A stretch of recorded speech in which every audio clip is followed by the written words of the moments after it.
I can't stand most blog style programs out there. So that was a direct quote that I had in episode number 6 on group programming.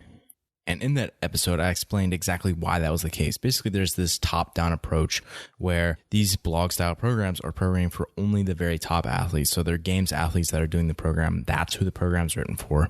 And everyone else who's doing the program doesn't really get thought of until after the fact and where everything gets scaled down, rather than as you're programming, thinking about all the demographics of people that you have that could be doing your program and trying to optimize it for as many people as possible. So since that episode on group programming and several others on that topic, since they've published, I've had a pretty strong response from people just wanting me to ironically start a group program. And as of today, I'm launching a program called The Protocol on zorfitness.com. In this bonus episode, I'm going to be talking about the principles and methods that I'm going to be using in Zor's new online training program. Hey, it's Ben Wise, and this is The Fitness Movement.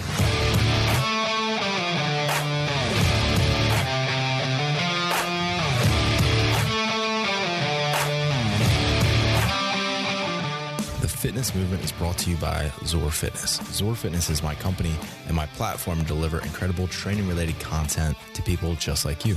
I don't just podcast. I write in-depth fitness articles. I break down common movements in the sport of fitness. I program workout plans, and I offer one-on-one coaching for competitive and recreational athletes. And the best part is most of what I have on zorfitness.com is totally free. Check out these resources by going to zorfitness.com. That's ZOAR fitness.com.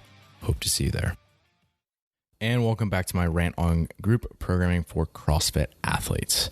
So today I'm going to be going over a lot of the tools and principles and methods that I currently am using to program for the protocol.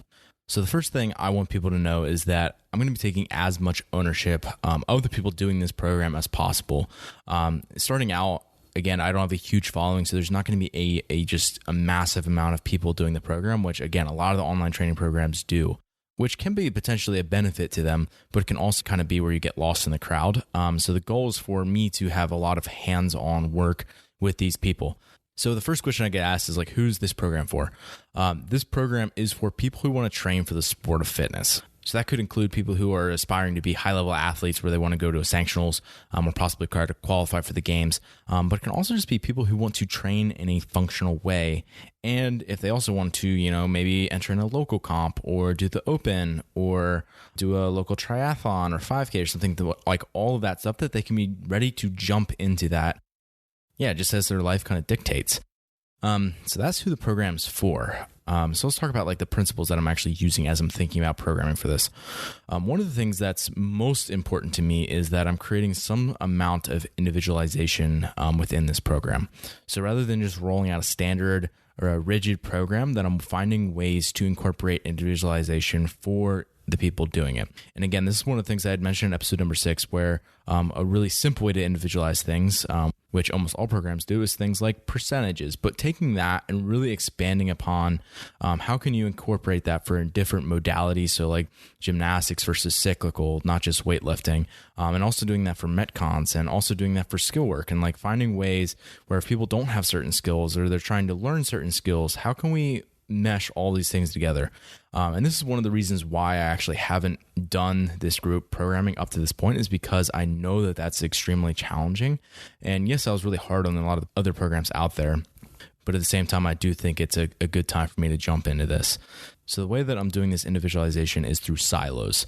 So different athletes are going to fit into each one of these different silos, and that way they self-select to doing a certain amount of specified work.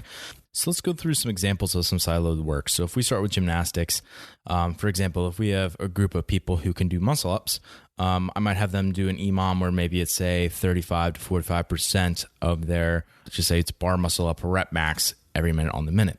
If we have a different group and they maybe have 1 or 2 muscle ups, but they have several chest to bar, they can be doing, again, some sort of interval chest to bar work. If we have another demographic or silo of people, we can have them doing some strict pulling strength so that they can build into the later silos. So again, it's just a way to get people to self-select into the correct groups so that their training is appropriate. Let's do the same thing for weightlifting work. So say we're having people work on their cleans, right? For example, silo 1 could be doing, say if you're squat clean is above 85% of your front squat, you could be doing 5 sets of 3 front squat at maybe 84% with a 2-minute rest between. Something like that, where you're driving the squat numbers because you're already a fairly efficient lifter. You don't need to work on your technique nearly as much. Where silo 2, if we have someone who's less efficient, where their squat clean is less than 85% of the front squat, they might get to do something where it's like 6x2 of squat clean at 82%, where they're dropping and resetting between, and they get a little bit of a shorter rest between, where they're working more technique. So again, it's a way to get people to have the effect out of the workout that's appropriate for you, rather than just assuming someone's in this bucket or based on where the games level athletes are at. Another way that I might do this might be silo number 1 is if your snatch 1 rep max is above 250 or 175, you're going to build to a 3-position snatch at RPE 8, then some snatch battery work. So maybe it's on the minute or every 75 seconds.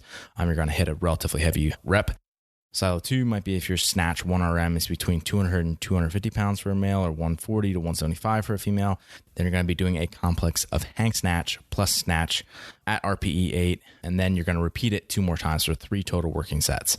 And then silo 3, which realistically most people are going to be here, is if your snatch 1 rep max is below 200 for males or below 140 for females, then you're going to be doing 6 cluster sets. So 1.1.1. So in other words, you're going to do a rep, you'll rest about 15 seconds, you'll hit the next rep, you'll rest 15 seconds, and then hit the final rep at 75%. And then you're climbing to 85% across those 5 sets, with the goal being to be as consistent as possible and to have no misses.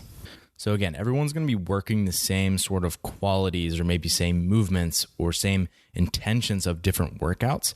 However, you get the most appropriate workout for you by creating these silos. Let's go over another one for skill. So something like double unders is a skill that a lot of people have a lot of issues with. So for some people, they just need to work on getting their double unders. Other people are somewhat proficient, but they're not super consistent. Some people, they have their double unders, they're fairly polished, and it's more about when their legs are blown up or when their breathing is really jacked up, that's when they have issues with it. So those are kind of the 3 different silos that I would have created here. Silo 1, again, if someone is less than 10 double unders unbroken consistently, then it's just a matter of them actually getting better at the skill of double unders. So it might be like a 10-minute clock of working your way through a progression of different drills for double unders, like penguin hops and double down drills with your wrists, and single doubles, and all these different drills that we could have available to us, working your way through those to really develop and hone the skill and the coordination that you need for double unders. If we have silo number 2, say they have between 10 and 50 double unders unbroken consistently, they might be doing something like every 2 minutes for 5 sets, you're just doing a max set of unbroken double unders. And that way we can really make sure that the fatigue stays pretty low. If we have someone who can do 200 in a set, they're just going to be doing them continuously, basically. Obviously, that's not the goal. So it's a way to create boundaries by using these silos. Number 3 is if someone has got more than 50 unbroken consistently, then they're going to be doing a 10-minute EMOM of, on the odd minutes, so like minutes 1, 3, 5, etc., they'll be doing 25 to 40 double unders, but as quickly as possible. And then on the even minutes, so like 2, 4, 6, etc., a 40-second air bike at 90% of your 10-minute test average wattage. So again, even within that, there's individuality built in where people are going to be doing them maybe at a faster rate, or someone has a better 10-minute test average wattage, that they're just going to be doing it at a better pace. So again, these are all ways for us to create an ideal program for an athlete. So let's talk about cyclical or conditioning work. So the first way you could do this is just based on heart rate. So using different heart rate zones to make sure you're either staying within a certain intensity, staying below a certain intensity. We do that a lot on like rest days. Let's say like stay in zone 0 or in zone 1, to making sure that the work's very easy, to make sure that you're actually being recovered. And there's a very obvious cap as to where you can be or where it's too much output for that particular day, and make sure we get the rebound effect that we want out of that session. So it's just another way for us to measure the amount of work that you're doing relative to yourself, not relative to like an actual output on an erg. So I would call that the output on the erg performance. So this could be like your paces. So it might be like a 5K time trial pace plus 5 to 8 seconds, or a 2K row pace minus 2 to 3 seconds. It's a way for you to get exactly what you want out of that workout. You could use a wattage like I did before, like 90% of your 10-minute test average wattage for the bike, or RPMs, or etc. Right? So that's our second way that we could do it. Or we could do it where it's just the best score that you could possibly get, spread across X number of sets, right? Where again, it's going to teach that person pacing. It's going to be much more specific, like you're going to see for the sport. And the last thing I want to talk about for silos really quickly is in Metcons. So sometimes I'll create silos in Metcons. So again, it might be as simple as, use 60% of your deadlift in this Metcon. Other times, I'm going to make sure that you actually use the prescribed weights. So like, 95, 135, 185, 225. Using the prescribed weights in the increments that they're often used is another way that you can get more specific in terms of Metcons. So again, all of these are just different ways that we can create the most appropriate workout for an individual, even though it is a group program. So that's one of the ways that I believe the protocol is different, is that I'm thinking about all the demographics of people that are doing the program. I'm not just doing this top-down approach as I'm writing it, where it's written for the best athletes, and then this trickle-down approach, or the opposite, where it's written for the people who are less skilled, and then you can just RX plus everything if you're somebody and just add weight or add reps or whatever. Again, I think it needs to be more thoughtful, and it's something that I'm really trying to do with this program. A few of the things that I think stand out with the protocol, I include coaches' notes for a lot of the different pieces that we'll be doing. So for example, if we have a certain Metcon, I'm going to be writing about your pacing strategy that you should be using based on whatever fitness level you're at. I'll be thinking about how you can make sure that you're meeting certain movement standards, or thinking about how you should be creating efficiency and economy in certain movements, like all these different things that I think somebody should be paying attention to if I was your coach as an individual design coach. That's what I would be doing. I'm going to be doing the same thing for the people that are doing the group design program. Also be doing the name game, which is a sports style workout. So basically a Metcon that is a test every Saturday. And that's just another way to start to prepare for competition and be the best competitive athlete that you can. Another thing that stands out is that I'm always going to have warm-up pieces, cool-down pieces, mobility that's involved, optional sessions even, and recovery days. And these are all things that oftentimes get skipped in group programs and frankly, individual design as well, where the coach can cut out literally probably 40% of what they're writing if they don't write that stuff. And I just think that's wrong, because if you want the effect of the workout to be a certain thing, then you have to write that specific thing. So I make sure to always write, again, warm-ups, cool-downs, mobility work, all the recovery stuff, rehearsal rounds, anything that I want you to do that I think is going to be appropriate for the program is in the weekly programming. I mean, that even includes demo videos and you name it. Like, everything is in the program. And of course, I will be there to answer any questions that you have and to interact with you. There's a form attached to each week of the protocol. And certainly I'm going to be interacting with people in there, trash talking, and you name it, everything else on there as well. So if you have any questions, feel free to email me at ben@zorfitness.com. So there you have it, guys. That's going to be my best attempt at group programming for CrossFit athletes. Hey, it's Ben again, and right now the protocol is live on zorfitness.com. So if you go to the homepage, it'll be pretty obvious as to where it is. And if you go to zorfitness.com/premium, you can get a 7-day free trial. So you can preview the whole week to see if you like it or not before you actually subscribe and sign up. So if you do decide to sign up, it is $29 a month, which is a little on the cheaper side for programs, but I did that intentionally just because I want people to be able to afford it if they want to do the program. So it's like right around $1 a day. It's very affordable for everyone. And as part of premium, it's not just the protocol, but it's also, you get access to the program vault, which is every program that I've ever written. You can download them all on the very first day if you want.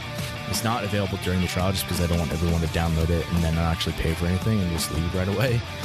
But if you actually do sign up for the program, you will get access to all of programs through the vault. And then you'll also get access to premium articles, which I'll be publishing pretty frequently and definitely moving forward.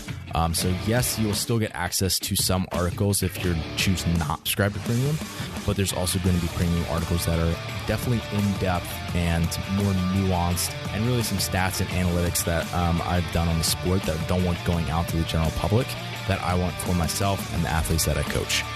So if all this stuff sounds interesting to you, head over to zorfitness.com/premium and you get your 7-day free trial.